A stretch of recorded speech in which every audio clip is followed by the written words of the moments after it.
El arte de la guerra. Autor, SNZ.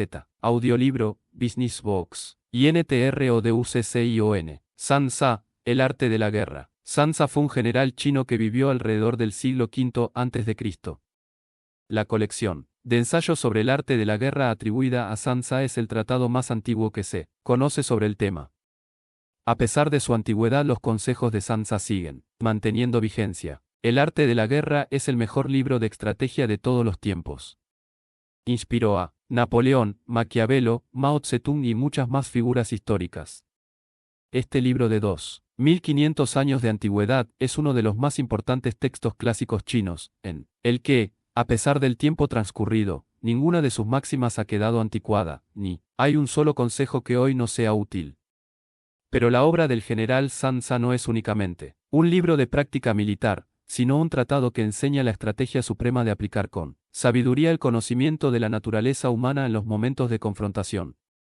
No es, por tanto, un libro sobre la guerra, es una obra para comprender las raíces de un conflicto y buscar una solución. La mejor victoria es vencer sin combatir, nos dice Sun Tzu, y esa es la distinción entre el hombre prudente y el ignorante. La obra de Sun Tzu llegó por primera vez a Europa en el periodo anterior a la Revolución Francesa, en forma de una breve traducción realizada por el sacerdote jesuita J.J.M. Eimiat. En las diversas traducciones que se han hecho desde entonces, se nombra ocasionalmente al autor como Sun Wu o Sun Tzu. El núcleo de la filosofía de Sun Tzu sobre la guerra descansa en estos dos principios. Todo el arte de la guerra se basa en el engaño. El supremo arte de la guerra es someter al enemigo sin luchar. Las ideas de Sun Tzu se extendieron por el resto de Asia hasta llegar a Japón. Los japoneses adoptaron rápidamente estas enseñanzas y posiblemente añadieron algunas de su propia cosecha. Hay constancia de que el principal libro japonés sobre el tema, el libro de los 5 anillos, está influido por la filosofía de Sun Tzu, ya que su autor, Miyamoto Musashi, estudió el tratado de El arte de la guerra durante su formación como samurái. Habitualmente se hace referencia a las culturas orientales como culturas de estrategia y no es pequeña la influencia de Sun Tzu en este desarrollo cultural. Hoy en día, la filosofía del arte de la guerra ha ido más allá de los límites estrictamente militares, aplicándose a los negocios, los deportes, la diplomacia e incluso el comportamiento personal. Por ejemplo, muchas frases clave de los manuales modernos de gestión de empresas son prácticamente citas literales de la obra de Sun Tzu, cambiando, por ejemplo, ejército por empresa o armamento por recursos, sin ir más lejos. Las ideas siguen siendo completamente válidas a pesar de los 25 siglos transcurridos desde que se escribieron. CAPITULOI, sobre la evaluación. Sun Tzu dice, la guerra es de vital importancia para el Estado, es el dominio de la vida o de la muerte, el camino hacia la supervivencia o la pérdida del imperio, es forzoso manejarla bien. No reflexionar seriamente sobre todo lo que le concierne es dar prueba de una culpable indiferencia en lo que respecta a la conservación o pérdida de lo que nos es más querido, y ello no debe ocurrir entre nosotros. Hay que valorarla en términos de 5 factores fundamentales, y hacer comparaciones entre diversas condiciones de los bandos rivales, con vistas a determinar el resultado de la guerra. El primero de estos factores es la doctrina, el segundo, el tiempo, el tercero, el terreno, el cuarto, el mando, y el quinto, la disciplina. La doctrina significa aquello que hace que el pueblo esté en armonía con su gobernante, de modo que le siga donde sea, sin temer por sus vidas ni a correr cualquier peligro. El tiempo significa el yin y el yang, la noche y el día, el frío y el calor, días despejados o lluviosos, y el cambio de las estaciones. El terreno implica las distancias, y hace referencia a donde es fácil o difícil desplazarse, y si es campo abierto o lugares estrechos, y esto influencia las posibilidades de supervivencia. El mando ha de tener como cualidades, sabiduría, sinceridad, benevolencia, coraje y disciplina. Por último, la disciplina ha de ser comprendida como la organización del ejército, las graduaciones y rangos entre los oficiales, la regulación de las rutas de suministros, y la provisión de material militar al ejército. Estos 5 factores fundamentales han de ser conocidos por cada general. Aquel que los domina, vence, aquel que no, sale derrotado. Por lo tanto, al trazar los planes, han de compararse los siguientes 7 factores, valorando cada uno con el mayor cuidado. ¿Qué dirigente es más sabio y capaz? ¿Qué comandante posee el mayor talento? ¿Qué ejército obtiene ventajas de la naturaleza y el terreno? ¿En qué ejército se observan mejor las regulaciones y las instrucciones? ¿Qué tropas son más fuertes? ¿Qué ejército tiene oficiales y tropas mejor entrenadas? ¿Qué ejército administra recompensas y castigos de forma más justa? Mediante el estudio de estos 7 factores, seré capaz de adivinar cuál de los dos bandos saldrá victorioso y cuál será derrotado. El general que siga mi consejo, es seguro que vencerá. Ese general ha de ser mantenido al mando. Aquel que ignore mi consejo, ciertamente será derrotado. Ese debe ser destituido. Tras prestar atención a mi consejo y planes, el general debe crear una situación que contribuya a su cumplimiento. Por situación quiero decir que debe tomar en consideración la situación del campo, y actuar de acuerdo con lo que le es ventajoso. El arte de la guerra se basa en el engaño. Por lo tanto, cuando es capaz de atacar, ha de aparentar incapacidad, cuando las tropas se mueven, aparentar inactividad. Si está cerca del enemigo, ha de hacerle creer que está lejos, si está lejos, aparentar que se está cerca. Poner cebos para atraer al enemigo. Golpear al enemigo cuando está desordenado. Prepararse contra él cuando está seguro en todas partes. Evitarle durante un tiempo cuando es más fuerte. Si tu oponente tiene un temperamento colérico, intenta irritarle. Si es arrogante, trata de fomentar su egoísmo. Si las tropas enemigas se hallan bien preparadas tras una reorganización, intenta desordenarlas. Si están unidas, siembra la disensión entre sus filas. Ataca al enemigo cuando no está preparado, y aparece cuando no te espera. Estas son las claves de la victoria para el estratega. Ahora, si las estimaciones realizadas antes de la batalla indican victoria, es porque los cálculos cuidadosamente realizados muestran que tus condiciones son más favorables que las condiciones del enemigo. Si indican derrota, es porque muestran que las condiciones favorables para la batalla son menores. Con una evaluación cuidadosa, uno puede vencer, sin ella, no puede. Muchas menos oportunidades de victoria tendrá aquel que no realiza cálculos en absoluto. Gracias a este método, se puede examinar la situación, y el resultado aparece claramente. CAP y TULO2. Sobre la iniciación de las acciones. Una vez comenzada la batalla, aunque estés ganando, de continuar por mucho tiempo, desanimará a tus tropas y embotará tu espada. Si estás sitiando una ciudad, agotarás tus fuerzas. Si mantienes a tu ejército durante mucho tiempo en campaña, tus suministros se agotarán. Las armas son instrumentos de mala suerte, emplearlas por mucho tiempo producirá calamidades. Como se ha dicho, los que a hierro matan, a hierro mueren. Cuando tus tropas están desanimadas, tu espada embotada, agotadas tus fuerzas y tus suministros son escasos, hasta los tuyos se aprovecharán de tu debilidad para sublevarse. Entonces, aunque tengas consejeros sabios, al final no podrás hacer que las cosas salgan bien. Por esta causa, he oído hablar de operaciones militares que han sido torpes y repentinas, pero nunca he visto a ningún experto en el arte de la guerra que mantuviese la campaña por mucho tiempo.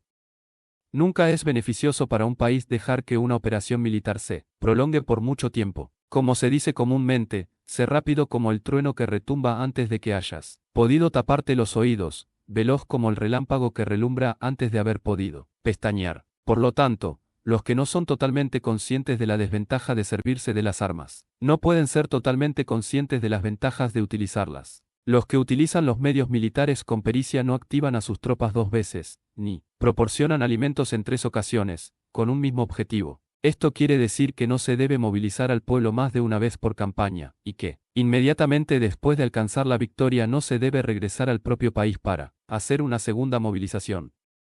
Al principio esto significa proporcionar alimentos para las propias tropas, pero después se quitan los alimentos al enemigo. Si tomas los suministros de armas de tu propio país, pero quitas los alimentos al enemigo, puedes estar bien abastecido de armamento y de provisiones. Cuando un país se empobrece a causa de las operaciones militares, se debe al transporte de provisiones desde un lugar distante.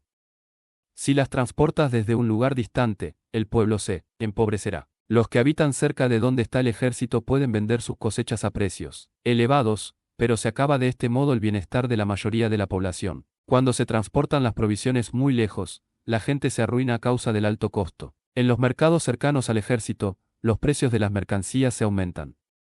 Por lo tanto, las largas campañas militares constituyen una lacra para el país. Cuando se agotan los recursos, los impuestos se recaudan bajo presión. Cuando el poder y los recursos se han agotado, se arruina el propio país. Se priva al pueblo de gran parte de su presupuesto, mientras que los gastos del gobierno para armamento se elevan. Los habitantes constituyen la base de un país, los alimentos son la felicidad del pueblo.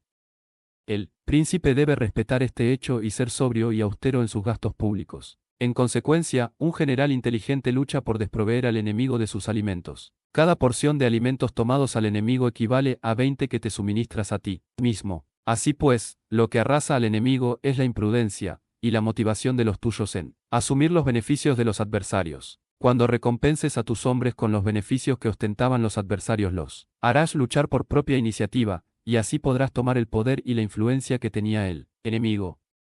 Es por esto par lo que se dice que donde hay grandes recompensas hay hombres valientes. Por consiguiente, en una batalla de carros, recompensa primero al que tome al menos 10 carros. Si recompensas a todo el mundo, no habrá suficiente para todos, así pues, ofrece una recompensa a un soldado para animar a todos los demás.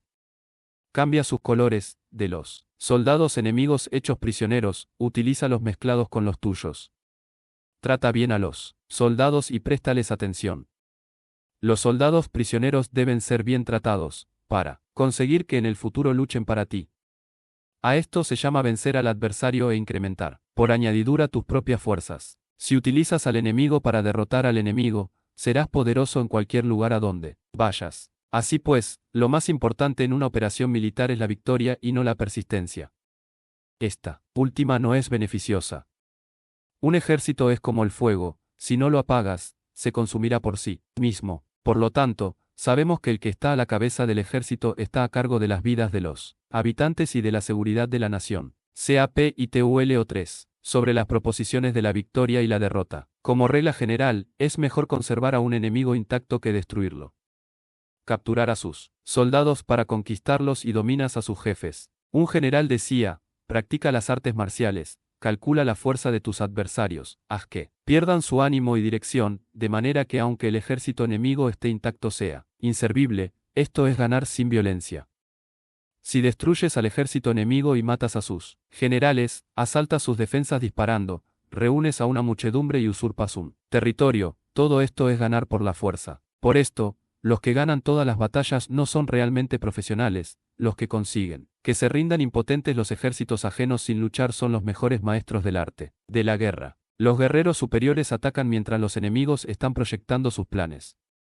Luego, deshacen sus alianzas. Por eso, un gran emperador decía, el que lucha por la victoria frente a espadas desnudas, no es un buen general. La peor táctica es atacar a una ciudad. Asediar, acorralar a una ciudad solo se lleva a cabo como último recurso. Emplea no menos de 3 meses en preparar tus artefactos y otros 3 para coordinar los recursos para tu asedio. Nunca se debe atacar por cólera y con prisas. Es aconsejable tomarse tiempo en la planificación y coordinación del plan. Por lo tanto, un verdadero maestro de las artes marciales vence a otras fuerzas enemigas sin batalla, conquista otras ciudades sin asediarlas y destruye a otros ejércitos sin emplear mucho tiempo. Un maestro experto en las artes marciales deshace los planes de los enemigos, estropea sus relaciones y alianzas, le corta los suministros o bloquea su camino, venciendo mediante estas tácticas sin necesidad de luchar. Es imprescindible luchar contra todas las facciones enemigas para obtener una victoria completa, de manera que su ejército no quede acuartelado y el beneficio sea total. Esta es la ley del asedio estratégico. La victoria completa se produce cuando el ejército no lucha, la ciudad no es asediada, la destrucción no se prolonga durante mucho tiempo, y en cada caso el enemigo es vencido por el empleo de la estrategia. Así pues, la regla de la utilización de la fuerza es la siguiente: si tus fuerzas son 10 veces superiores a las del adversario, rodéalo; si son 5 veces superiores, atácalo; si son 2 veces superiores, divídelo. Si tus fuerzas son iguales en número, lucha si te es posible. Si tus fuerzas son inferiores, mantente continuamente en guardia, pues el más pequeño fallo te acarrearía las peores consecuencias. Trata de mantenerte al abrigo y evita en lo posible un enfrentamiento abierto con él. La prudencia y la firmeza de un pequeño número de personas pueden llegar a cansar y a dominar incluso a numerosos ejércitos. Este consejo se aplica en los casos en que todos los factores son equivalentes. Si tus fuerzas están en orden mientras que las suyas están inmersas en el caos, si tú y tus fuerzas están con ánimo y ellos desmoralizados, entonces, aunque sean más numerosos, puedes entrar en batalla. Si tus soldados, tus fuerzas, tu estrategia y tu valor son menores que las de tu adversario, entonces debes retirarte y buscar una salida. En consecuencia, si el bando más pequeño es obstinado, cae prisionero del bando más grande. Esto quiere decir que si un pequeño ejército no hace una valoración adecuada de su poder y se atreve a enemistarse con una gran potencia, por mucho que su defensa sea firme, inevitablemente se convertirá en conquistado. Si no puedes ser fuerte, pero tampoco sabes ser débil, serás derrotado. Los generales son servidores del pueblo.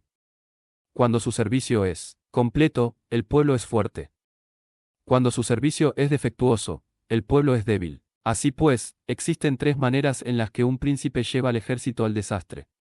Cuando un príncipe, ignorando los hechos, ordena avanzar a sus ejércitos o retirarse cuando no deben hacerlo, a esto se le llama inmovilizar al ejército. Cuando un príncipe ignora los asuntos militares, pero comparte en pie de igualdad el mando del ejército, los soldados acaban confusos. Cuando el príncipe ignora cómo llevar a cabo las maniobras militares, pero comparte por igual su dirección, los soldados están vacilantes. Una vez que los ejércitos están confusos y vacilantes, empiezan los problemas procedentes de los adversarios.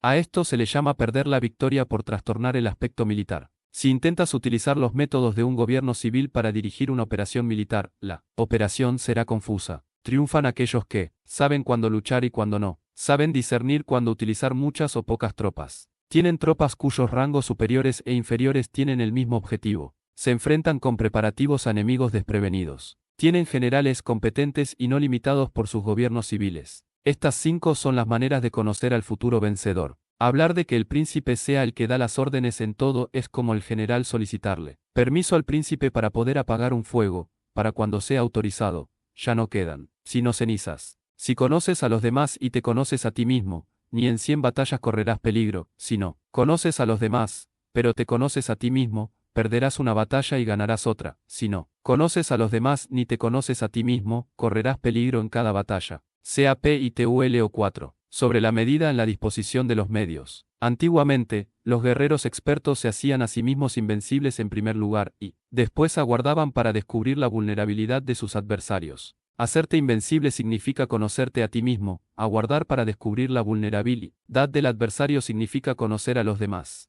La invencibilidad está en uno mismo, la vulnerabilidad en el adversario. Por esto, los guerreros expertos pueden ser invencibles, pero no pueden hacer que sus adversarios sean vulnerables. Si los adversarios no tienen orden de batalla sobre el que informarse, ni negligencias o fallos de los que aprovecharse, ¿cómo puedes vencerlos aunque estén bien pertrechados? Por esto es por lo que se dice que la victoria puede ser percibida, pero no fabricada. La invencibilidad es una cuestión de defensa, la vulnerabilidad una cuestión de ataque. Mientras no hayas observado vulnerabilidades en el orden de batalla de los adversarios, oculta tu propia formación de ataque y prepárate para ser invencible, con la finalidad de preservarte.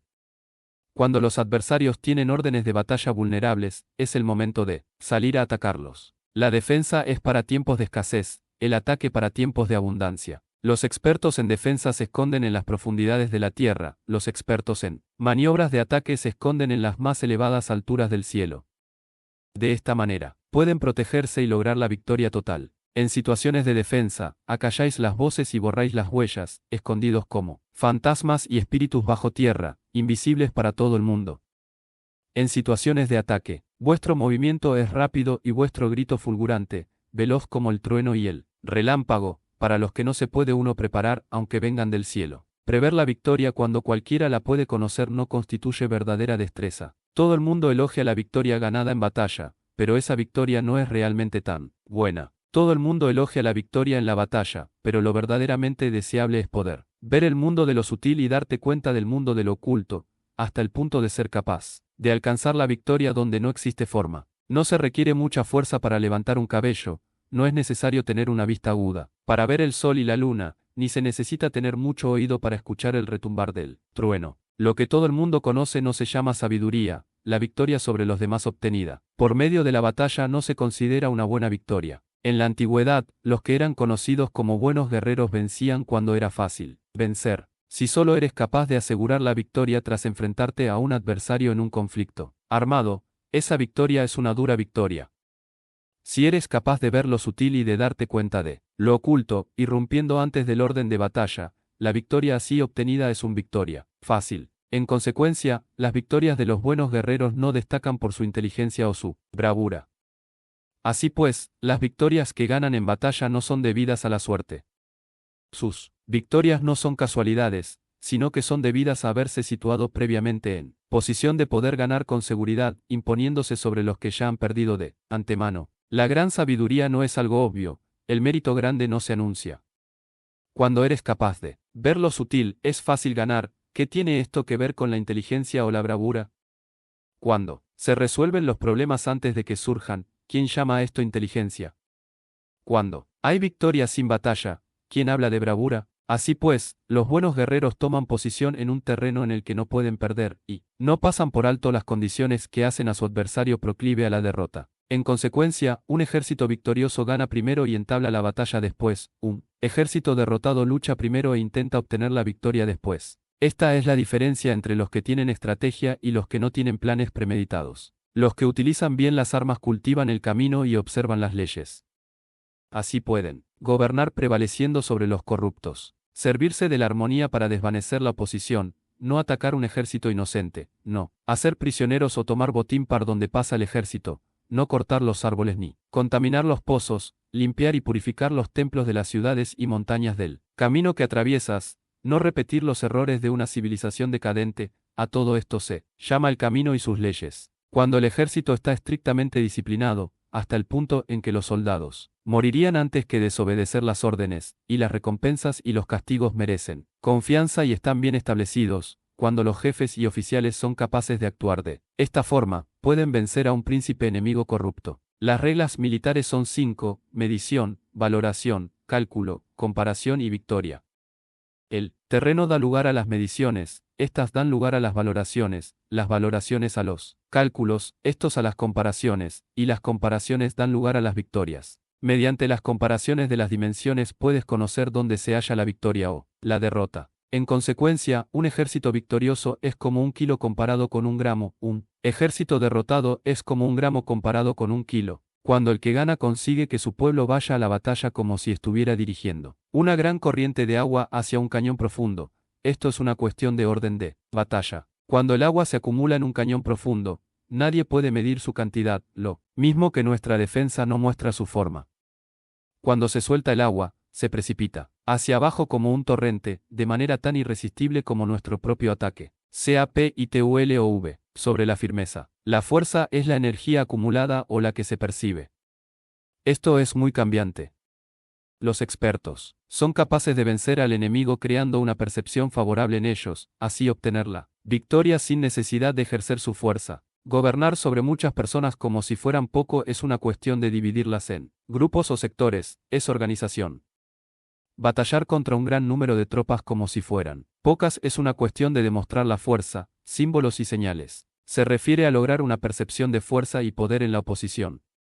En el campo de batalla, se refiere a las formaciones y banderas utilizadas para desplegar las tropas y coordinar sus movimientos. Lograr que el ejército sea capaz de combatir contra el adversario sin ser derrotado es una cuestión de emplear métodos ortodoxos o heterodoxos. La ortodoxia y la heterodoxia no es algo fijo, sino que se utilizan como un ciclo.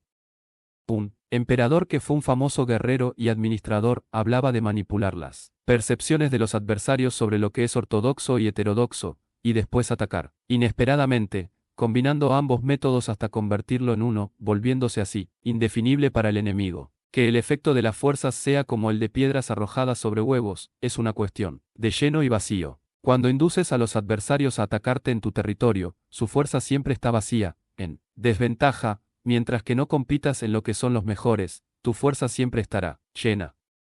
Atacar con lo vacío contra lo lleno es como arrojar piedras sobre huevos, de seguro se rompen. Cuando se entabla una batalla de manera directa, la victoria se gana por sorpresa. El ataque directo es ortodoxo. El ataque indirecto es heterodoxo. Solo hay 2 clases de ataques en la batalla, el extraordinario por sorpresa y el directo, ordinario, pero sus variantes son innumerables. Lo ortodoxo y lo heterodoxo se originan, recíprocamente, como un círculo sin comienzo ni fin. ¿Quién podría agotarlos? Cuando la velocidad del agua que fluye alcanza el punto en el que puede mover las piedras. Esta es la fuerza directa. Cuando la velocidad y maniobrabilidad del halcón es tal que puede atacar y matar, esto es precisión. Lo mismo ocurre con los guerreros expertos, su fuerza es rápida, su precisión certera. Su fuerza es como disparar una catapulta, su precisión es dar en el objetivo previsto y causar el efecto esperado. El desorden llega del orden, la cobardía surge del valor, la debilidad brota de la fuerza. Si quieres fingir desorden para convencer a tus adversarios y distraerlos, primero tienes que organizar el orden, porque solo entonces puedes crear un desorden artificial. Si quieres fingir cobardía para conocer la estrategia de los adversarios, primero tienes que ser extremadamente valiente, porque solo entonces puedes actuar como tímido de manera artificial. Si quieres fingir debilidad para inducir la arrogancia en tus enemigos, primero has de ser extremadamente fuerte porque solo entonces puedes pretender ser débil. El orden y el desorden son una cuestión de organización, la cobardía es una cuestión. Valentía y la de ímpetu, la fuerza y la debilidad son una cuestión de la formación en la batalla. Cuando un ejército tiene la fuerza del ímpetu, percepción, incluso el tímido se vuelve valiente. Cuando pierde la fuerza del ímpetu, incluso el valiente se convierte en tímido. Nada está fijado en las leyes de la guerra, estas se desarrollan sobre la base del ímpetu. Con astucia se puede anticipar y lograr que los adversarios se convenzan a sí mismos cómo proceder y moverse, les ayuda a caminar por el camino que les traza. Hace moverse a los enemigos con la perspectiva del triunfo, para que caigan en la emboscada. Los buenos guerreros buscan la efectividad en la batalla a partir de la fuerza del ímpetu, percepción, y no dependen solo de la fuerza de sus soldados. Son capaces de escoger a la mejor gente, desplegarlos adecuadamente y dejar que la fuerza del ímpetu logre sus objetivos. Cuando hay entusiasmo, convicción, orden, organización, recursos, compromiso de los soldados, tienes la fuerza del ímpetu, y el tímido es valeroso. Así es posible asignar a los soldados por sus capacidades, habilidades y encomendarle deberes y responsabilidades adecuadas. El valiente puede luchar, el cuidadoso puede hacer de centinela, y el inteligente puede estudiar, analizar y comunicar. Cada cual es útil. Hacer que los soldados luchen permitiendo que la fuerza del ímpetu haga su trabajo es como hacer rodar rocas. Las rocas permanecen inmóviles cuando están en un lugar plano, pero ruedan en un plano inclinado, se quedan fijas cuando son cuadradas, pero giran si son redondas. Por lo tanto, cuando se conduce a los hombres a la batalla con astucia, el impulso es como rocas redondas que se precipitan montaña abajo, esta es la fuerza que produce la victoria. CAPITULOB, sobre lo lleno y lo vacío. Los que anticipan, se preparan y llegan primero al campo de batalla y esperan al adversario. Están en posición descansada, los que llegan los últimos al campo de batalla, los que improvisan y entablan la lucha quedan agotados. Los buenos guerreros hacen que los adversarios vengan a ellos, y de ningún modo se dejan. Si haces que los adversarios vengan a ti para combatir, su fuerza estará siempre vacía. Si no, sales a combatir, tu fuerza estará siempre llena. Este es el arte de vaciar a los demás y de llenarte a ti mismo. Lo que impulsa a los adversarios a venir hacia ti por propia decisión es la perspectiva de ganar. Lo que desanima a los adversarios de ir hacia ti es la probabilidad de sufrir daños. Cuando los adversarios están en posición favorable, debes cansarlos. Cuando están bien alimentados, cortar los suministros. Cuando están descansando, hacer que se pongan en movimiento. Ataca inesperadamente, haciendo que los adversarios se agoten corriendo para salvar sus vidas. Interrumpe sus provisiones, arrasa sus campos y corta sus vías de aprovisionamiento. Aparece en lugares críticos y ataca donde menos se lo esperen, haciendo que tengan que acudir al rescate. Aparece donde no puedan ir, se dirige hacia donde menos se lo esperen. Para desplazarte cientos de kilómetros sin cansancio, atraviesa tierras despobladas. Atacar un espacio abierto no significa solo un espacio en el que el enemigo no tiene defensa. Mientras su defensa no sea estricta, el lugar no esté bien guardado, los enemigos se desperdigarán ante ti, como si estuvieras atravesando un territorio despoblado. Para tomar infaliblemente lo que atacas, ataca donde no haya defensa. Para mantener una defensa infaliblemente segura, defiende donde no haya ataque. Así, en el caso de los que son expertos en el ataque, sus enemigos no saben por dónde atacar. Cuando se cumplen las instrucciones, las personas son sinceramente leales y comprometidas, los planes y preparativos para la defensa implantados con firmeza, siendo tan sutil y reservado que no se revelan las estrategias de ninguna forma, y los adversarios se sienten inseguros, y su inteligencia no les sirve para nada. Sé extremadamente sutil, discreto, hasta el punto de no tener forma. sé completamente misterioso y confidencial, hasta el punto de ser silencioso. De esta manera podrás dirigir el destino de tus adversarios. Para avanzar sin encontrar resistencia, arremete por sus puntos débiles.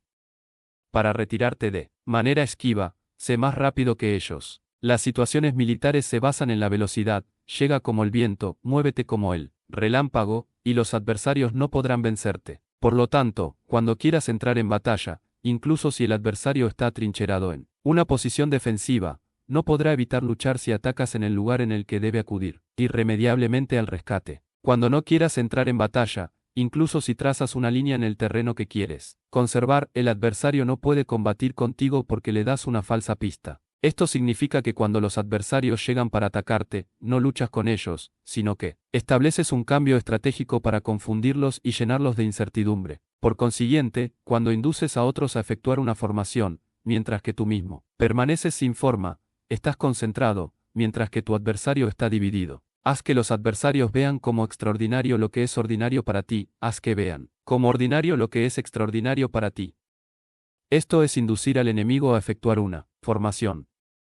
Una vez vista la formación del adversario, concentras tus tropas contra él. Como tu formación no está a la vista, el adversario dividirá seguramente sus fuerzas. Cuando estás concentrado formando una sola fuerza, mientras que el enemigo está dividido en 10, estás atacando a una concentración de 1 contra 10, así que tus fuerzas superan a las suyas. Si puedes atacar a unos pocos soldados con muchos, diezmarás el número de tus adversarios. Cuando estás fuertemente atrincherado, te has hecho fuerte tras buenas barricadas, y no dejas filtrar ninguna información sobre tus fuerzas, sal afuera sin información precisa, ataca y conquista de manera incontenible. No han de conocer dónde piensas librar la batalla, porque cuando no se conoce, el enemigo destaca muchos puestos de vigilancia, y en el momento en el que se establecen numerosos puestos solo tienes que combatir contra pequeñas unidades. Así pues, cuando su vanguardia está preparada, su retaguardia es defectuosa, y cuando su retaguardia está preparada, su vanguardia presenta puntos débiles. Las preparaciones de su ala derecha significarán carencia en su ala izquierda. Las preparaciones por todas partes significará ser vulnerable por todas partes. Esto significa que cuando las tropas están de guardia en muchos lugares, están forzosamente desperdigadas en pequeñas unidades. Cuando se dispone de pocos soldados se está a la defensiva contra el adversario. El que dispone de muchos hace que el enemigo tenga que defenderse. Cuantas más defensas induces a adoptar a tu enemigo, más debilitado quedará. Así, si conoces el lugar y la fecha de la batalla, puedes acudir a ella aunque estés a 1000 kilómetros de distancia. Si no conoces el lugar y la fecha de la batalla, entonces tu flanco izquierdo no puede salvar al derecho, tu vanguardia no puede salvar a tu retaguardia, y tu retaguardia no puede salvar a tu vanguardia, ni siquiera en un territorio de unas pocas docenas de kilómetros. Si tienes muchas más tropas que los demás, ¿cómo puede ayudarte este factor para obtener la victoria? Si no conoces el lugar y la fecha de la batalla, aunque tus tropas sean más numerosas que las de ellos, ¿cómo puedes saber si vas a ganar o a perder? Así pues, se dice que la victoria puede ser creada. Si haces que los adversarios no sepan el lugar y la fecha de la batalla, siempre puedes vencer. Incluso si los enemigos son numerosos, puede hacerse que no entren en combate. Por tanto, haz tu valoración sobre ellos para averiguar sus planes, y determinar qué estrategia puede tener éxito y cuál no.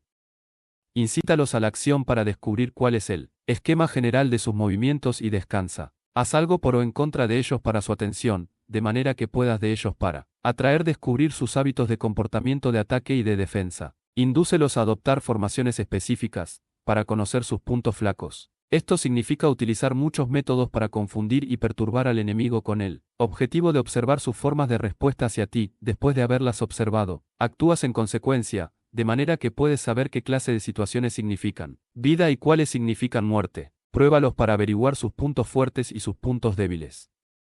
Por lo tanto, el punto final de la formación de un ejército es llegar a la no forma. Cuando no tienes forma, los informadores no pueden descubrir nada, ya que la información no puede crear una estrategia. Una vez que no tienes forma perceptible, no dejas huellas que puedan ser seguidas. Los informadores no encuentran ninguna grieta por donde mirar y los que están a cargo de la planificación no pueden establecer ningún plan realizable. La victoria sobre multitudes mediante formaciones precisas debe ser desconocida por las multitudes. Todo el mundo conoce la forma mediante la que resultó vencedor, pero nadie conoce la forma mediante la que aseguró la victoria. En consecuencia, la victoria en la guerra no es repetitiva, sino que adapta su forma, continuamente. Determinar los cambios apropiados, significa no repetir las estrategias previas para obtener la victoria. Para lograrla, puedo adaptarme desde el principio a cualquier formación que los adversarios puedan adoptar. Las formaciones son como el agua. La naturaleza del agua es evitar lo alto e ir hacia abajo. La naturaleza de los ejércitos es evitar lo lleno y atacar lo vacío. El flujo del agua está determinado por la tierra. La victoria viene determinada por el adversario. Así pues, un ejército no tiene formación constante, lo mismo que el agua no tiene forma constante. Se llama genio a la capacidad de obtener la victoria cambiando y adaptándose, según el enemigo. CAP y TULO 7. Sobre el enfrentamiento directo e indirecto. La regla ordinaria para el uso del ejército es que el mando del ejército reciba órdenes de las autoridades civiles y después reúne y concentra las tropas, acuartelándolas juntas. Nada es más difícil que la lucha armada. Luchar con otros cara a cara para conseguir ventajas es lo más arduo del mundo. La dificultad de la lucha armada es hacer cercanas las distancias largas y convertir los problemas en ventajas. Mientras que das la apariencia de estar muy lejos, empiezas tu camino y llegas antes que el enemigo. Por lo tanto, haces que su ruta sea larga, atrayéndole con la esperanza de ganar. Cuando emprendes la marcha después que los otros y llegas antes que ellos, conoces la estrategia de hacer que las distancias sean cercanas. Sírvete de una unidad especial para engañar al enemigo atrayéndole a una falsa persecución, haciéndole creer que el grueso de tus fuerzas está muy lejos. Entonces, lanzas una fuerza de ataque sorpresa que llega antes, aunque emprendió el camino después. Por consiguiente, la lucha armada puede ser provechosa y puede ser peligrosa. Para el experto es provechosa, para el inexperto peligrosa. Movilizar a todo el ejército para el combate en aras de obtener alguna ventaja tomaría mucho tiempo, pero combatir por una ventaja con un ejército incompleto tendría como resultado una falta de recursos. Si te movilizas rápidamente y sin parar día y noche, recorriendo el doble de la distancia habitual, y si luchas por obtener alguna ventaja a miles de kilómetros, tus jefes militares serán hechos prisioneros. Los soldados que sean fuertes llegarán allí primero, los más cansados llegarán después. Como regla general, solo lo conseguirá 1 de cada 10. Cuando la ruta es larga las tropas se cansan. Si han gastado su fuerza en la movilización, llegan agotadas mientras que sus adversarios están frescos, así pues, es seguro que serán atacadas. Combatir por una ventaja a 50 kilómetros de distancia frustrará los planes del mando, y, como regla general, solo la mitad de los soldados lo harán. Si se combate por obtener una ventaja a 30 kilómetros de distancia, solo 2 de cada 3 soldados los recorrerán. Así pues, un ejército perece si no está equipado, si no tiene provisiones o si no tiene dinero. Estas 3 cosas son necesarias. No puedes combatir para ganar con un ejército no equipado, o sin provisiones, lo que el dinero facilita. Por tanto, si ignoras los planes de tus rivales, no puedes hacer alianzas precisas. A menos que conozcas las montañas y los bosques, los desfiladeros y los pasos, y la condición de los pantanos, no puedes maniobrar con una fuerza armada. A menos que utilices guías locales, no puedes aprovecharte de las ventajas del terreno. Solo cuando conoces cada detalle de la condición del terreno puedes maniobrar y guerrear. Por consiguiente, una fuerza militar se usa según la estrategia prevista, se moviliza mediante la esperanza de recompensa, y se adapta mediante la división y la combinación. Una fuerza militar se establece mediante la estrategia en el sentido de que distraes al enemigo para que no pueda conocer cuál es tu situación real y no pueda imponer su supremacía. Se moviliza mediante la esperanza de recompensa, en el sentido de que entra en acción cuando ve la posibilidad de obtener una ventaja. Dividir y volver a hacer combinaciones de tropas se hace para confundir al adversario y observar cómo reacciona frente a ti. De esta manera puedes adaptarte para obtener la victoria. Por eso, cuando una fuerza militar se mueve con rapidez es como el viento, cuando va lentamente es como el bosque, es voraz como el fuego e inmóvil como las montañas. Es rápida como el viento en el sentido que llega sin avisar y desaparece como el relámpago. Es como un bosque porque tiene un orden. Es voraz como el fuego que devasta una planicie, sin dejar tras sí ni una brizna de yerba. Es inmóvil como una montaña cuando se acuartela. Es tan difícil de conocer como la oscuridad, su movimiento es como un trueno que retumba. Para ocupar un lugar, divide a tus tropas. Para expandir tu territorio, divide los beneficios. La regla general de las operaciones militares es desproveer de alimentos al enemigo todo lo que se pueda. Sin embargo, en localidades donde la gente no tiene mucho, es necesario dividir a las tropas en grupos más pequeños para que puedan tomar en diversas partes lo que necesitan, ya que solo así tendrán suficiente En cuanto a dividir el botín, significa que es necesario repartirlo entre las tropas para guardar lo que ha sido ganado, no dejando que el enemigo lo recupere. Actúa después de haber hecho una estimación. Gana el que conoce primero la medida de lo que está lejos y lo que está cerca. Esta es la regla general de la lucha armada. El primero que hace el movimiento es el invitado, el último es el anfitrión. El invitado lo tiene difícil, el anfitrión lo tiene fácil. Cerca y lejos significan desplazamiento, el cansancio, el hambre y el frío surgen del desplazamiento. Un antiguo libro que trata de asuntos militares dice, las palabras no son escuchadas, eso se hacen los símbolos y los tambores. Las banderas y los estandartes se hacen a causa de la ausencia de visibilidad. Símbolos, tambores, banderas y estandartes se utilizan para concentrar y unificar los oídos y los ojos de los soldados. Una vez que están unificados, el valiente no puede actuar solo, ni el tímido puede retirarse solo. Esta es la regla general del empleo de un grupo. Unificar los oídos y los ojos de los soldados significa hacer que miren y escuchen al unísono de manera que no caigan en la confusión y el desorden.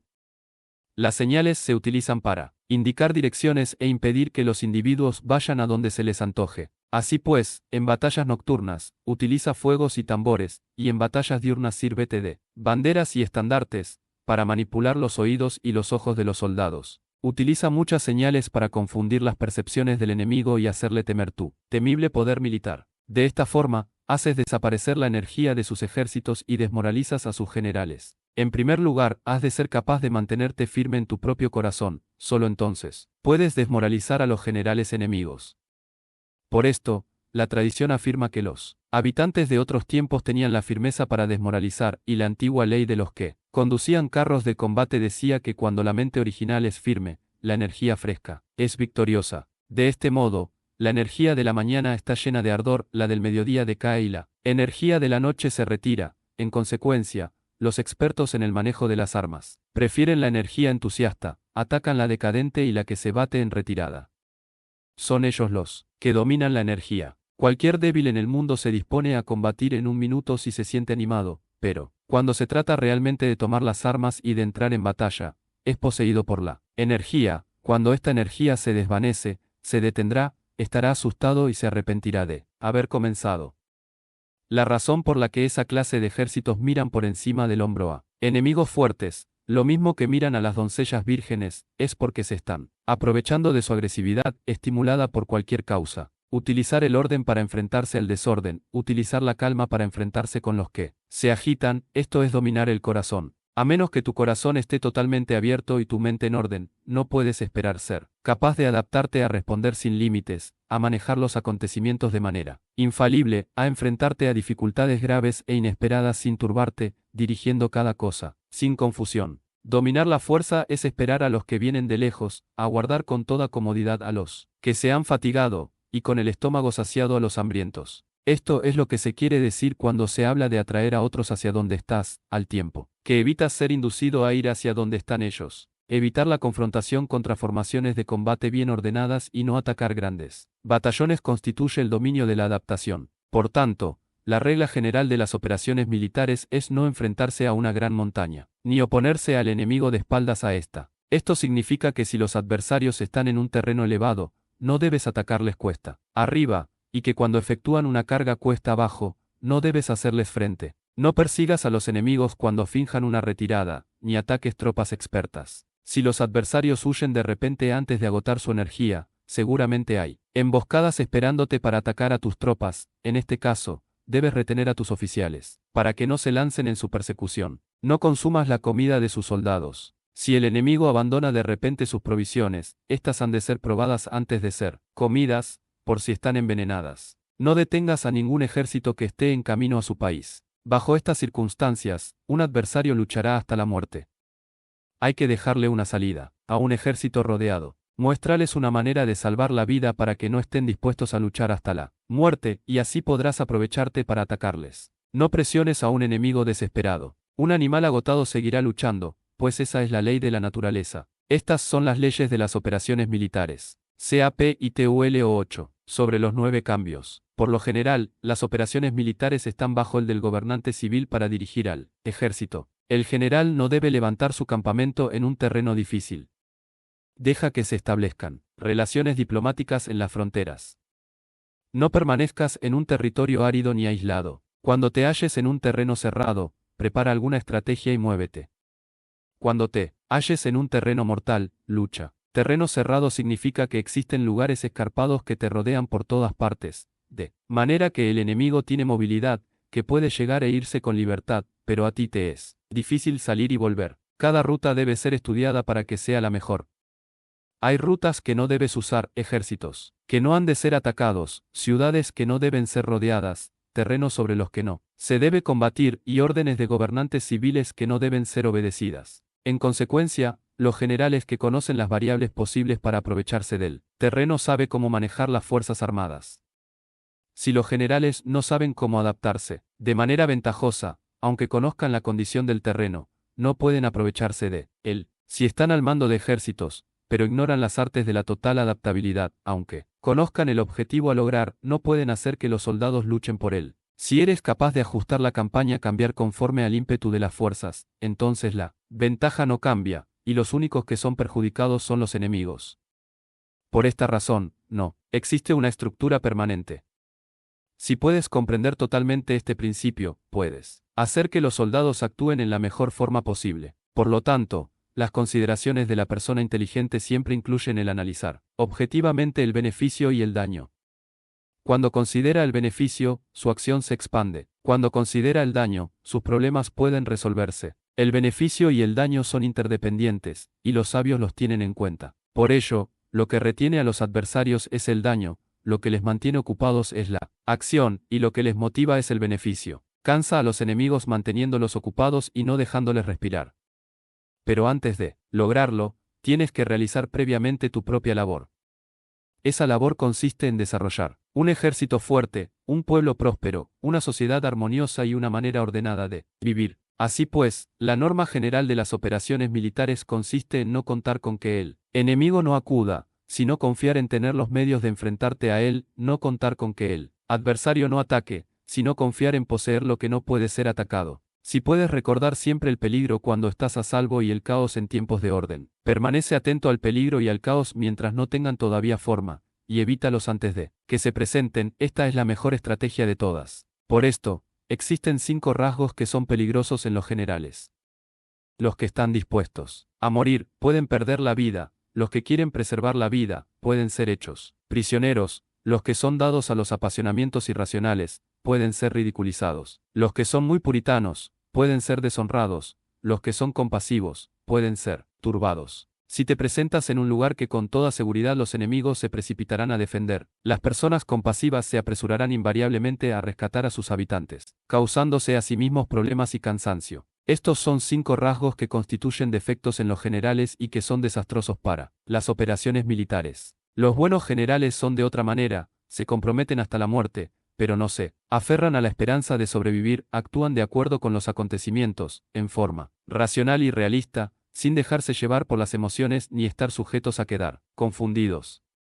Cuando ven una buena oportunidad, son como tigres, en caso contrario, cierran sus puertas.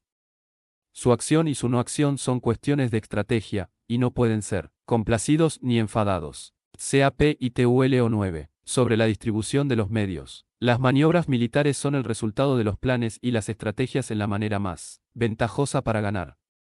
Determinan la movilidad y efectividad de las tropas. Si vas a colocar tu ejército en posición de observar al enemigo, atraviesa rápido las montañas y vigílalos desde un valle. Considera el efecto de la luz y mantente en la posición más elevada del valle.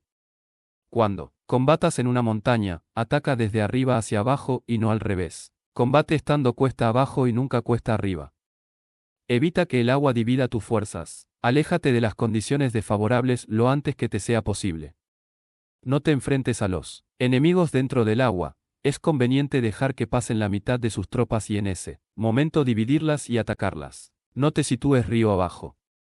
No camines en contra de la corriente, ni en contra del viento. Si acampas en la ribera de un río, tus ejércitos pueden ser sorprendidos de noche, empujados a ahogarse o se les puede colocar veneno en la corriente. Tus barcas no deben ser amarradas corriente abajo, para impedir que el enemigo aproveche la corriente lanzando sus barcas contra ti. Si atraviesas pantanos, hazlo rápidamente. Si te encuentras frente a un ejército en medio de un pantano, permanece cerca de sus plantas acuáticas o respaldado por los árboles. En una llanura, toma posiciones desde las que sea fácil maniobrar, manteniendo las elevaciones del terreno detrás y a tu derecha, estando las partes más bajas delante y las más altos detrás. Generalmente, un ejército prefiere un terreno elevado y evita un terreno bajo, aprecia la luz y detesta la oscuridad. Los terrenos elevados son estimulantes, y por lo tanto, la gente se halla a gusto en ellos. Además, son convenientes para adquirir la fuerza del ímpetu. Los terrenos bajos son húmedos, lo cual provoca enfermedades y dificulta el combate. Cuida de la salud física de tus soldados con los mejores recursos disponibles. Cuando no existe la enfermedad en un ejército, se dice que éste es invencible. Donde haya montículos y terraplenes, sitúate en su lado soleado, manteniéndolos siempre a tu derecha y detrás. Colocarse en la mejor parte del terreno es ventajoso para una fuerza militar. La ventaja en una operación militar consiste en aprovecharse de todos los factores beneficiosos del terreno. Cuando llueve río arriba y la corriente trae consigo la espuma, si quieres cruzarlo, espera a que escampe. Siempre que un terreno presente barrancos infranqueables, lugares cerrados, trampas, riesgos, grietas y prisiones naturales, debes abandonarlo rápidamente y no acercarte a él.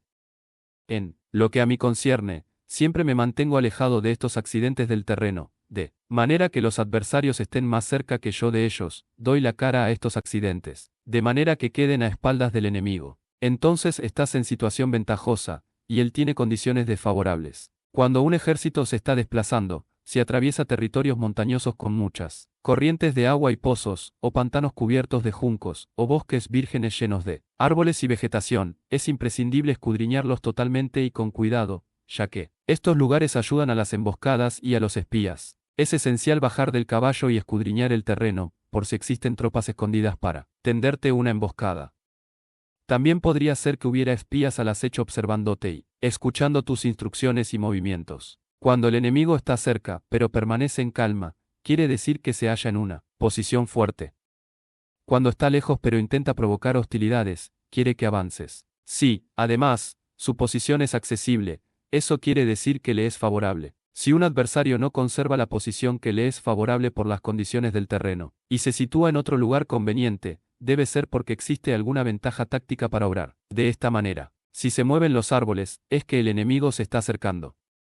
Si hay obstáculos entre los matorrales, es que has tomado un mal camino. La idea de poner muchos obstáculos entre la maleza es hacerte pensar que existen tropas emboscadas escondidas en medio de ella. Si los pájaros alzan el vuelo, hay tropas emboscadas en el lugar.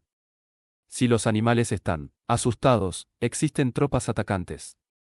Si se elevan columnas de polvo altas y espesas, hay carros que se están acercando. Si son bajas y anchas, se acercan soldados a pie. Humaredas esparcidas significan que se está cortando leña. Pequeñas polvaredas que van y vienen indican que hay que levantar el campamento. Si los emisarios del enemigo pronuncian palabras humildes mientras que éste incrementa sus preparativos de guerra, esto quiere decir que va a avanzar. Cuando se pronuncian palabras altisonantes y se avanza ostentosamente, es señal de que el enemigo se va a retirar. Si sus emisarios vienen con palabras humildes, envía espías para observar al enemigo y comprobarás que está aumentando sus preparativos de guerra. Cuando los carros ligeros salen en primer lugar y se sitúan en los flancos, están estableciendo un frente de batalla. Si los emisarios llegan pidiendo la paz sin firmar un tratado, significa que están tramando algún complot. Si el enemigo dispone rápidamente a sus carros en filas de combate, es que está esperando refuerzos. No se precipitarán para un encuentro ordinario si no entienden que les ayudará, o debe haber una fuerza que se halla a distancia y que es esperada en un determinado momento, para unir sus tropas y atacarte. Conviene anticipar, prepararse inmediatamente para esta eventualidad. Si la mitad de sus tropas avanza y la otra mitad retrocede, es que el enemigo piensa traerte a una trampa. El enemigo está fingiendo en este caso confusión y desorden para incitarte a que avances. Si los soldados enemigos se apoyan unos en otros, es que están hambrientos. Si los aguadores beben en primer lugar, es que las tropas están sedientas. Si el enemigo ve una ventaja pero no la aprovecha, es que está cansado. Si los pájaros se reúnen en el campo enemigo, es que el lugar está vacío. Si hay pájaros sobrevolando una ciudad, el ejército ha huido. Si se producen llamadas nocturnas, es que los soldados enemigos están atemorizados. Tienen miedo y están inquietos, y por eso se llaman unos a otros. Si el ejército no tiene disciplina, esto quiere decir que el general no es tomado en serio. Si los estandartes se mueven, es que está sumido en la confusión. Las señales se utilizan para unificar el grupo. Así pues, si se desplaza de acá para allá sin orden ni concierto, significa que sus filas están confusas. Si sus emisarios muestran irritación, significa que están cansados. Si matan sus caballos para obtener carne, es que los soldados carecen de alimentos. Cuando no tienen marmitas y no vuelven a su campamento, son enemigos completamente desesperados. Si se producen murmuraciones, faltas de disciplina y los soldados hablan mucho entre sí, quiere decir que se ha perdido la lealtad de la tropa. Las murmuraciones describen la expresión de los verdaderos sentimientos, las faltas de disciplina indican problemas con los superiores. Cuando el mando ha perdido la lealtad de las tropas, los soldados se hablan con franqueza entre sí sobre los problemas con sus superiores. Si se otorgan numerosas recompensas, es que el enemigo se halla en un callejón sin salida. Cuando se ordenan demasiados castigos, es que el enemigo está desesperado. Cuando la fuerza de su ímpetu está agotada, otorgan constantes recompensas para tener contentos a los soldados, para evitar que se rebelen en masa. Cuando los soldados están tan agotados que no pueden cumplir las órdenes, son castigados una y otra vez para restablecer la autoridad. Ser violento al principio y terminar después temiendo a los propios soldados es el colmo de la ineptitud. Los emisarios que acuden con actitud conciliatoria indican que el enemigo quiere una tregua. Si las tropas enemigas se enfrentan a ti con ardor, pero demoran el momento de entrar en combate sin abandonar no obstante el terreno, has de observarlos cuidadosamente. Están preparando un ataque por sorpresa. En asuntos militares, no es necesariamente más beneficioso ser superior en fuerzas, solo evitar actuar con violencia innecesaria. Es suficiente con consolidar tu poder, hacer estimaciones sobre el enemigo y conseguir reunir tropas, eso es todo. El enemigo que actúa aisladamente, que carece de estrategia y que toma a la ligera a sus adversarios, inevitablemente acabará siendo derrotado. Si tu plan no contiene una estrategia de retirada o posterior al ataque, sino que confías exclusivamente en la fuerza de tus soldados, y tomas a la ligera a tus adversarios sin valorar su condición, con toda seguridad caerás prisionero. Si se castiga a los soldados antes de haber conseguido que sean leales al mando, no obedecerán, y si no obedecen, serán difíciles de emplear. Tampoco podrán ser empleados si no se lleva a cabo ningún castigo, incluso después de haber obtenido su lealtad. Cuando existe un sentimiento subterráneo de aprecio y confianza, y los corazones de los soldados están ya vinculados al mando, si se relaja la disciplina, los soldados se volverán arrogantes y será imposible emplearlos. Por lo tanto, dirígelos mediante el arte civilizado y unifícalos mediante las artes marciales. Esto significa una victoria continua. Arte civilizado significa humanidad, y artes marciales significan reglamentos. Mándalos. Con humanidad y benevolencia, unifícalos de manera estricta y firme. Cuando la benevolencia y la firmeza son evidentes, es posible estar seguro de la victoria. Cuando las órdenes se dan de manera clara, sencilla y consecuente a las tropas, éstas las aceptan.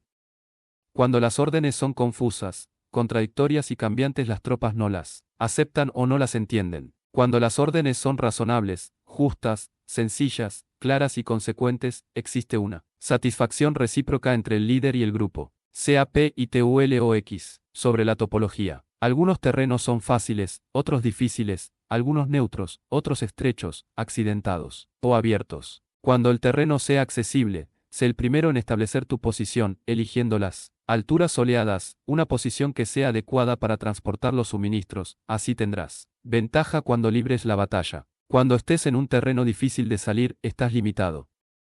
En este terreno, si tu enemigo no está preparado, puedes vencer si sigues adelante, pero si el enemigo está preparado y sigues adelante, tendrás muchas dificultades para volver de nuevo a él, lo cual jugará en contra tuya. Cuando es un terreno desfavorable para ambos bandos, se dice que es un terreno neutro.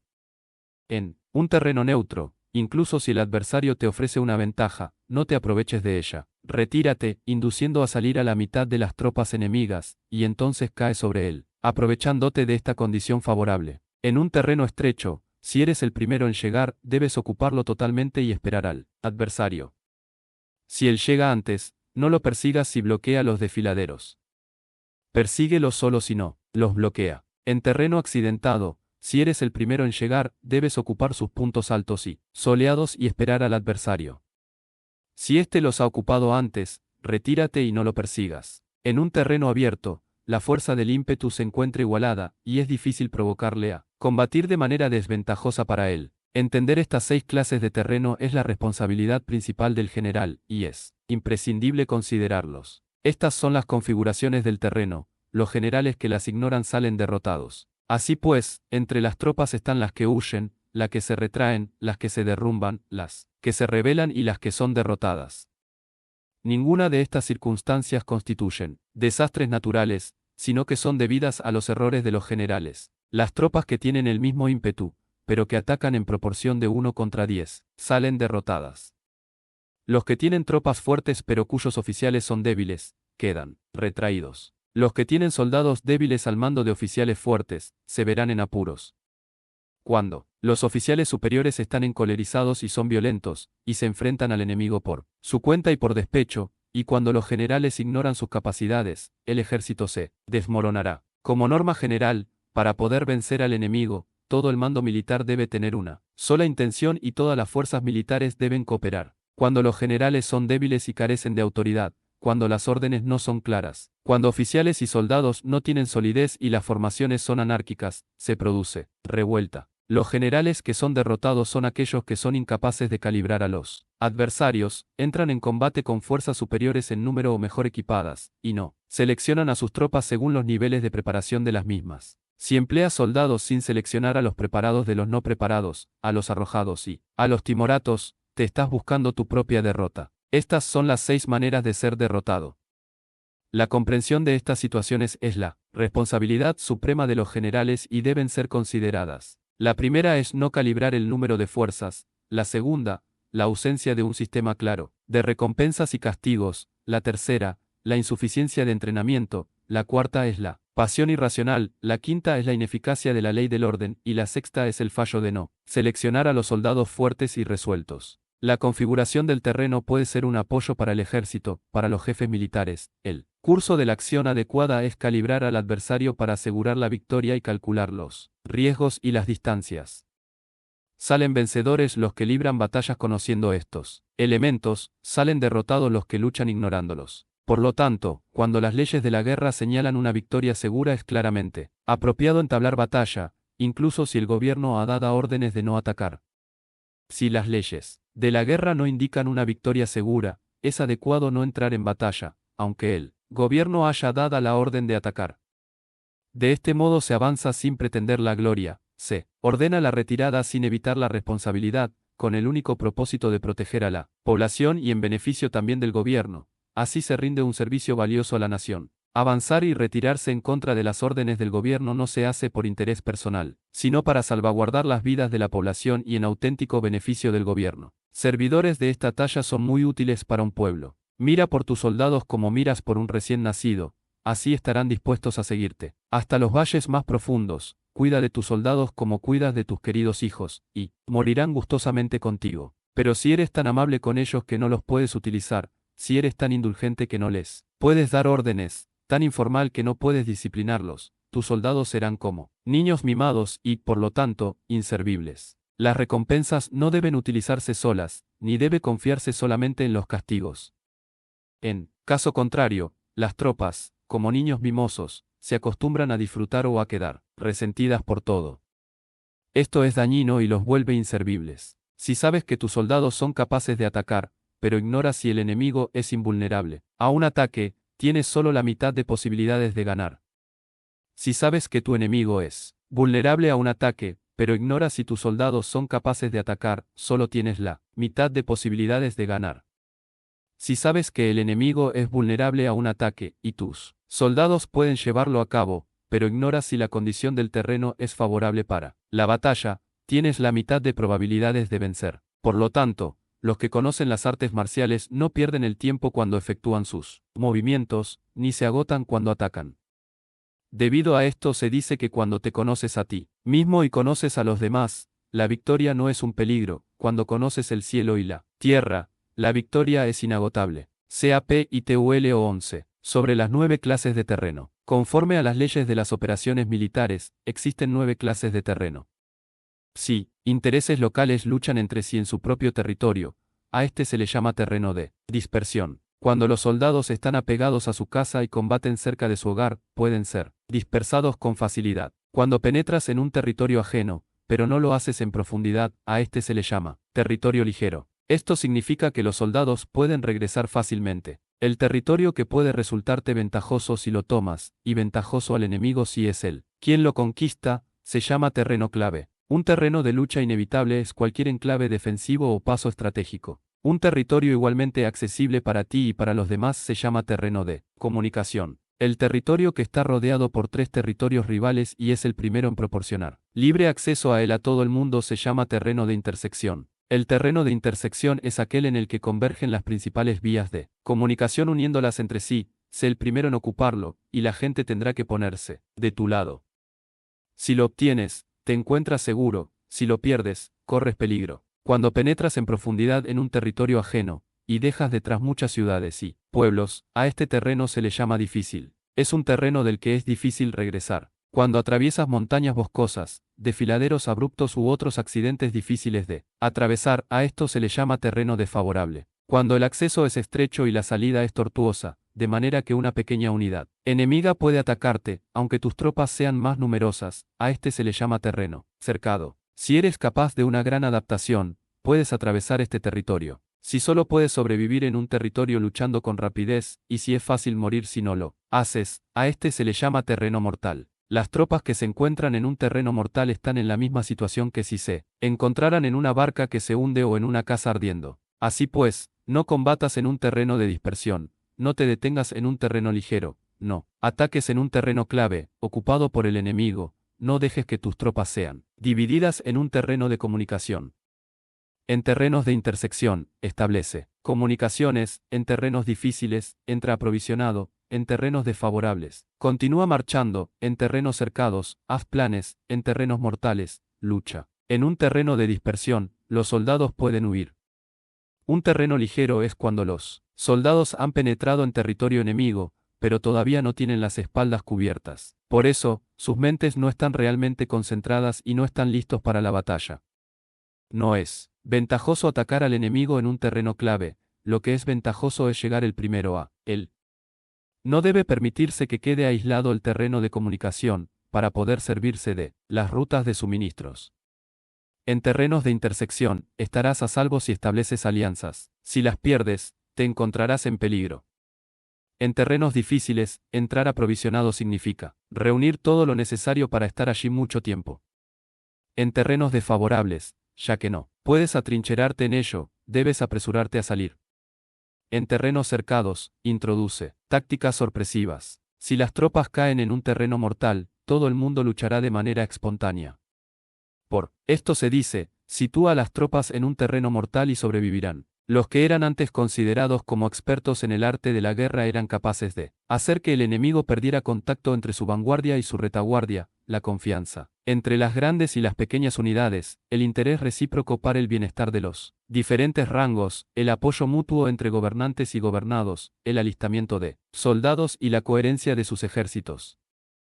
Estos expertos entraban en acción cuando les era ventajoso, y se retenían en caso contrario. Introducían cambios para confundir al enemigo, atacándolos aquí y allá, aterrorizándolos y sembrando en ellos la confusión, de tal manera que no les daban tiempo para hacer planes. Se podría preguntar cómo enfrentarse a fuerzas enemigas numerosas y bien organizadas, que se dirigen hacia ti.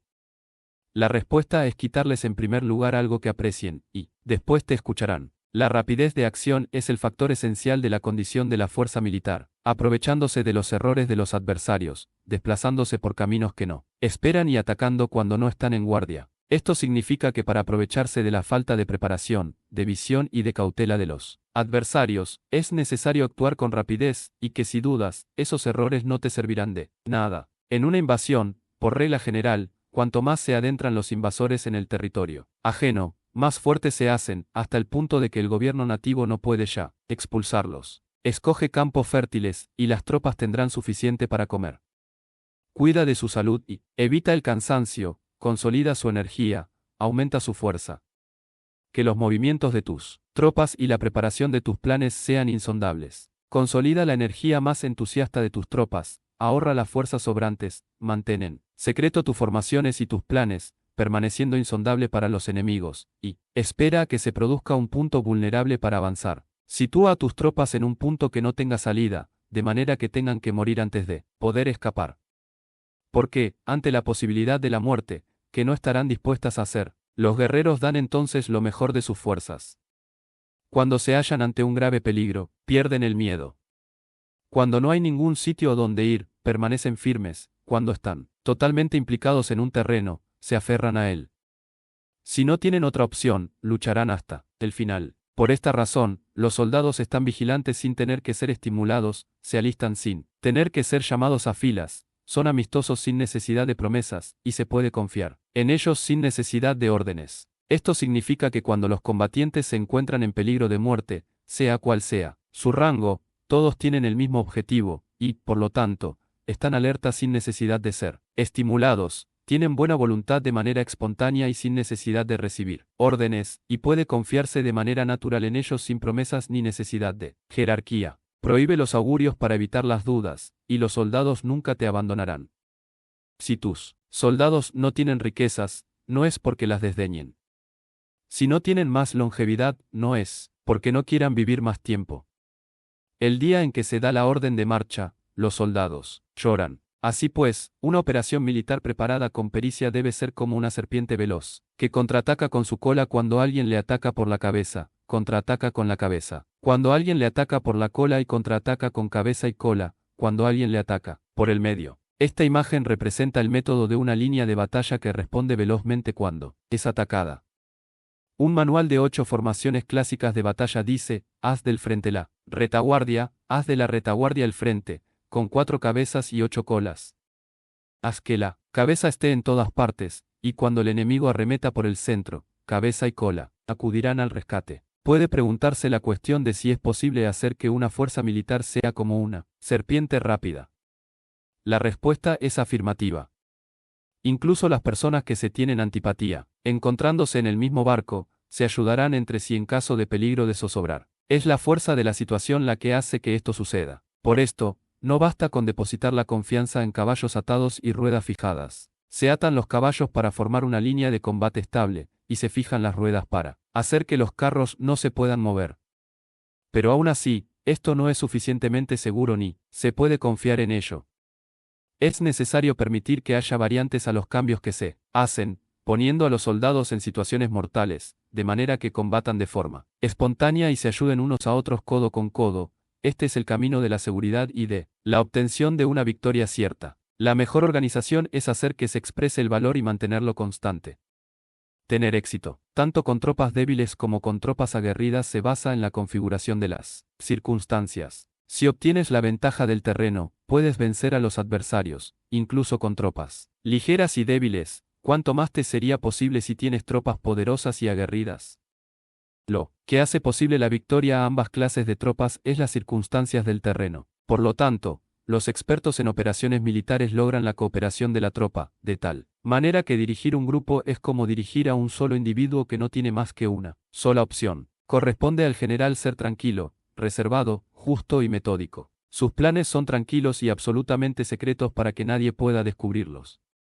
Su mando es justo y metódico, así que nadie se atreve a tomarlo a la ligera. Puede mantener a sus soldados sin información y en completa ignorancia de sus planes. Cambia sus acciones y revisa sus planes, de manera que nadie pueda reconocerlos.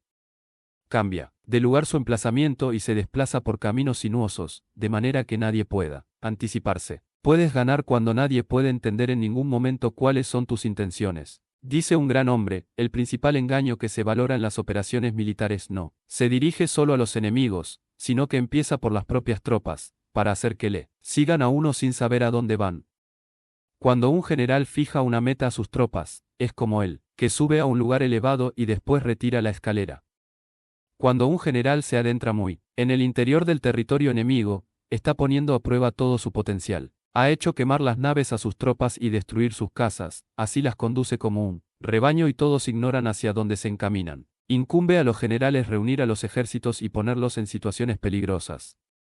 También, han de examinar las adaptaciones a los diferentes terrenos, las ventajas de concentrarse o dispersarse, y las pautas de los sentimientos y situaciones humanas. Cuando se habla de ventajas y de desventajas de la concentración y de la dispersión, quiere decir que las pautas de los comportamientos humanos cambian según los diferentes tipos de terreno. En general, la pauta general de los invasores es unirse cuando están en el corazón del territorio enemigo, pero tienden a dispersarse cuando están en las franjas fronterizas. Cuando dejas tu territorio y atraviesas la frontera en una operación militar, te hallas en un terreno aislado. Cuando es accesible desde todos los puntos, es un terreno de comunicación. Cuando te adentras en profundidad, estás en un terreno difícil. Cuando penetras poco, estás en un terreno ligero. Cuando a tus espaldas se hallen espesuras infranqueables y delante pasajes estrechos, estás en un terreno cercado. Cuando no haya ningún sitio a donde ir, se trata de un terreno mortal. Así pues, en un terreno de dispersión, yo unificaría las mentes de los soldados. En un terreno ligero, las mantendría en contacto. En un terreno clave, les haría apresurarse para tomarlo. En un terreno de intersección, prestaría atención a la defensa. En un terreno de comunicación, establecería sólidas alianzas. En un terreno difícil, aseguraría suministros continuados. En un terreno desfavorable, urgiría a mis tropas a salir rápidamente de él. En un terreno cercado, cerraría las entradas. En un terreno mortal, indicaría a mis tropas que no existe ninguna posibilidad de sobrevivir. Por esto, la psicología de los soldados consiste en resistir cuando se ven rodeados, luchar cuando no se puede evitar y obedecer en casos extremos. Hasta que los soldados no se ven rodeados, no tienen la determinación de resistir al enemigo hasta alcanzar la victoria. Cuando están desesperados, presentan una defensa unificada. Por ello, los que ignoran los planes enemigos no pueden preparar alianzas. Los que ignoran las circunstancias del terreno no pueden hacer maniobrar a sus fuerzas. Los que no utilizan guías locales no pueden aprovecharse del terreno.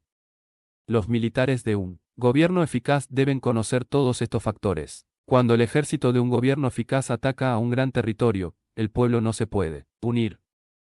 Cuando su poder sobrepasa a los adversarios, es imposible hacer alianzas. Si puedes averiguar los planes de tus adversarios, aprovéchate del terreno y haz maniobrar al enemigo de manera que se encuentre indefenso. En este caso, ni siquiera un gran territorio puede reunir suficientes tropas para detenerte. Por lo tanto, si no luchas por obtener alianzas, ni aumentas el poder de ningún país, pero extiendes tu influencia personal amenazando a los adversarios, todo ello hace que el país y las ciudades enemigas sean vulnerables. Otorga recompensas que no estén reguladas y da órdenes desacostumbradas. Considera la ventaja de otorgar recompensas que no tengan precedentes. Observa cómo el enemigo hace promesas sin tener en cuenta los códigos establecidos. Maneja las tropas como si fueran una sola persona.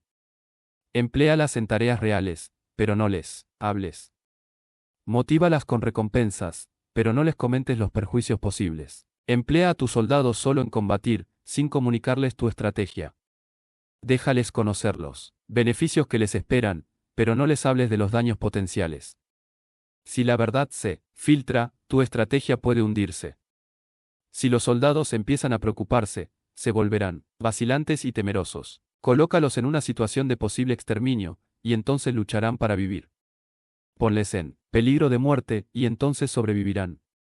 Cuando las tropas afrontan peligros, son capaces de luchar para obtener la victoria. Así pues, la tarea de una operación militar es fingir acomodarse a las intenciones del enemigo. Si te concentras totalmente en este, puedes matar a su general aunque estés a kilómetros de distancia. A esto se llama cumplir el objetivo con pericia. Al principio te acomodas a sus intenciones, después matas a sus generales, esta es la pericia, en el cumplimiento del objetivo. Así, el día en que se declara la guerra, se cierran las fronteras, se rompen los salvoconductos y se impide el paso de emisarios. Los asuntos se deciden rigurosamente desde que se comienza a planificar y establecer la estrategia desde la casa o cuartel general. El rigor en los cuarteles generales en la fase de planificación se refiere al mantenimiento del secreto. Cuando el enemigo ofrece oportunidades, aprovéchalas inmediatamente. Entérate primero de lo que pretende, y después anticípate a él. Mantén la disciplina y adáptate al enemigo para determinar el resultado de la guerra. Así, al principio eres como una doncella y el enemigo abre sus puertas, entonces, tú eres como una liebre suelta, y el enemigo no podrá expulsarte. CAPITUL 12. Sobre el arte de atacar por el fuego. Existen 5 clases de ataques mediante el fuego: quemar a las personas, quemar los suministros, quemar el equipo, quemar los almacenes y quemar las armas. El uso del fuego tiene que tener una base y exige ciertos medios. Existen momentos adecuados para encender fuegos, concretamente cuando el tiempo es seco y ventoso. Normalmente, en ataques mediante el fuego es imprescindible seguir los cambios producidos por este. Cuando el fuego está dentro del campamento enemigo, prepárate rápidamente desde fuera. Si los soldados se mantienen en calma cuando el fuego sea declarado, espera y no ataques. Cuando el fuego alcance su punto álgido, síguelo, si puedes. Si no, espera. En general, el fuego se utiliza para sembrar la confusión en el enemigo y así poder atacarle. Cuando el fuego puede ser prendido en campo abierto, no esperes a hacerlo en su interior, hazlo cuando sea oportuno. Cuando el fuego sea atizado para el viento, no ataques en dirección contraria a este. No es eficaz luchar contra el ímpetu del fuego, porque el enemigo luchará en este caso, hasta la muerte. Si ha soplado el viento durante el día, a la noche amainará. Un viento diurno cesará al anochecer, un viento nocturno cesará al amanecer. Los ejércitos han de saber que existen variantes de las 5 clases de ataques mediante el fuego, y adaptarse a estas de manera racional. No basta saber cómo atacar a los demás con el fuego, es necesario saber cómo impedir que los demás te ataquen a ti. Así pues, la utilización del fuego para apoyar un ataque significa claridad y la utilización del agua para apoyar un ataque significa fuerza. El agua puede incomunicar, pero no puede arrasar. El agua puede utilizarse para dividir a un ejército enemigo, de manera que su fuerza se desuna y la tuya se fortalezca. Ganar combatiendo o llevar a cabo un asedio victorioso sin recompensar a los que han hecho méritos trae mala fortuna y se hace merecedor de ser llamado avaro. Por eso se dice, que un gobierno esclarecido lo tiene en cuenta y que un buen mando militar recompensa el mérito. No moviliza a sus tropas cuando no hay ventajas que obtener, ni actúa cuando no hay nada que ganar, ni luchan cuando no existe peligro. Las armas son instrumentos de mal augurio, y la guerra es un asunto peligroso. Es indispensable impedir una derrota desastrosa, y por lo tanto, no vale la pena movilizar un ejército por razones insignificantes. Las armas solo deben utilizarse cuando no existe otro remedio. Un gobierno no debe movilizar un ejército por ira, y los jefes militares no deben provocar la guerra por cólera. Actúa cuando sea beneficioso, en caso contrario, desiste. La ira puede convertirse en alegría, y la cólera puede convertirse en placer, pero un pueblo destruido no puede hacérsele renacer, y la muerte no puede convertirse en vida. En consecuencia, un gobierno esclarecido presta atención a todo esto, y un buen mando militar lo tiene en cuenta. Esta es la manera de mantener a la nación a salvo y de conservar intacto a su ejército. CAP y TULO 13. Sobre la concordia y la discordia. Una operación militar significa un gran esfuerzo para el pueblo, y la guerra puede durar muchos años para obtener una victoria de un día. Así pues, fallar en conocer la situación de los adversarios por economizar en aprobar gastos para investigar y estudiar a la oposición es extremadamente inhumano, y no es típico de un buen jefe militar, de un consejero de gobierno, ni de un gobernante victorioso. Por lo tanto, lo que posibilita a un gobierno inteligente y a un mando militar sabio vencer a los demás y lograr triunfos extraordinarios. Con esa información esencial, la información previa no puede obtenerse de fantasmas ni espíritus, ni se puede tener por analogía, ni descubrir mediante cálculos. Debe obtenerse de personas que conozcan la situación del adversario. Existen 5 clases de espías: el espía nativo, el espía interno, el doble agente, el espía liquidable y el espía flotante. Cuando están activos todos ellos, nadie conoce sus rutas. A esto se le llama genio organizativo, y se aplica al gobernante. Los espías nativos se contratan entre los habitantes de una localidad. Los espías internos se contratan entre los funcionarios enemigos. Los agentes dobles se contratan entre los espías enemigos. Los espías liquidables transmiten falsos datos a los espías enemigos. Los espías flotantes vuelven para traer sus informes. Entre los funcionarios del régimen enemigo, se hallan aquellos con los que se puede establecer contacto y a los que se puede sobornar para averiguar la situación de su país y descubrir cualquier plan que se trame contra ti. También pueden ser utilizados para crear desavenencias y desarmonía. En consecuencia, nadie en las Fuerzas Armadas es tratado con tanta familiaridad como los espías, ni a nadie se le otorgan recompensas tan grandes como a ellos, ni hay asunto más secreto que el espionaje. Si no se trata bien a los espías, pueden convertirse en renegados y trabajar para el enemigo. No se pueden utilizar a los espías sin sagacidad y conocimiento, no puede uno servirse de espías sin humanidad y justicia, no se puede obtener la verdad de los espías sin sutileza. Ciertamente, es un asunto muy delicado.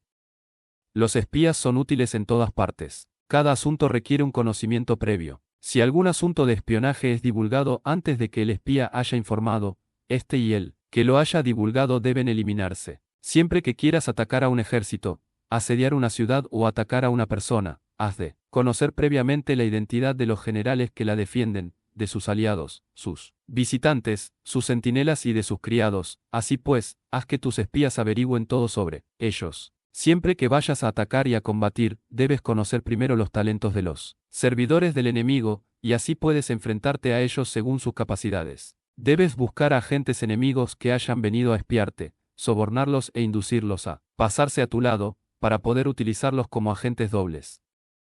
Con la información obtenida, de esta manera, puedes encontrar espías nativos y espías internos para contratarlos. Con la información obtenida de estos, puedes fabricar información falsa sirviéndote de espías liquidables. Con la información así obtenida, puedes hacer que los espías flotantes actúen según los planes previstos. Es esencial para un gobernante conocer las 5 clases de espionaje, y este conocimiento depende de los agentes dobles. Así pues, estos deben ser bien tratados. Así, solo un gobernante brillante o un general sabio que pueda utilizar a los más inteligentes para el espionaje, puede estar seguro de la victoria. El espionaje es esencial para las operaciones militares, y los ejércitos dependen de él para llevar a cabo sus acciones. No será ventajoso para el ejército actuar sin conocer la situación del enemigo, y conocer la situación del enemigo no es posible sin el espionaje. Fin.